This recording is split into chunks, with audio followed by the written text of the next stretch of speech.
সারা দেশে দ্বিতীয় ধাপে অনুষ্ঠিত স্থানীয় সরকার নির্বাচন সুষ্ঠু হয়েছে বলে মন্তব্য করেছেন আওয়ামী লীগ সাধারণ সম্পাদক ওবায়দুল কাদের। রাজধানীর ধানমন্ডিতে সংবাদ সম্মেলনে তিনি বলেন, বিএনপির অপপ্রচারের পরেও ভোটার উপস্থিতি সন্তোষজনক ছিল।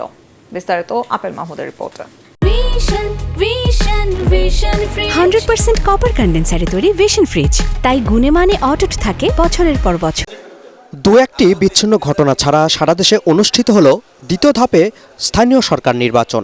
নির্বাচনের সার্বিক পরিস্থিতি নিয়ে রাজধানীর ধানমন্ডিতে আওয়ামী লীগ সভাপতির রাজনৈতিক কার্যালয়ে আয়োজিত সংবাদ সম্মেলনে সন্তোষ প্রকাশ করেন সাধারণ সম্পাদক ওবায়দুল কাদের। কোনো ধরনের সংঘাত ছাড়াই উপজেলা নির্বাচন অনুষ্ঠিত হয়েছে বলে দাবি তার। ইলেকশন শান্তিপূর্ণ হয়েছে, সেটার জন্য election commission can claim credit for it, এবং তারা খুব শক্তভাবে প্রশাসনকে ইলেকশন ফ্রি ফেয়ার হওয়ার জন্য তাদের প্রভাবিত করতে চেষ্টা করেছে এবং প্রশাসনকে সীমারেখার মধ্যে থাকতে তারা এনকারেজ করেছে, ইনফ্লুয়েন্স করেছে। বিএনপি ও সমমনা দলগুলো নির্বাচন নিয়ে অপপ্রচার চালিয়েছে দাবি করে তিনি বলেন, 30 ভাগেরও বেশি ভোটার উপস্থিতি মোটামুটি সন্তোষজনক।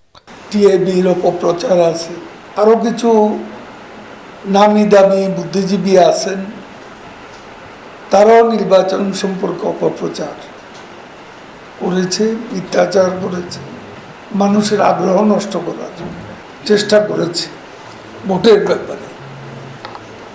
তারপরেও আমি মনে করি উপস্থিতি যেটাই হয়েছে, আমি খুব ভালো বলবো না, তবে বলবো মোটামুটি সন্তোষজনক।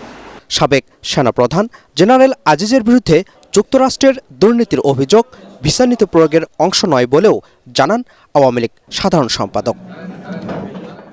Apple Mahmud, ATN Bangla, Dhaka.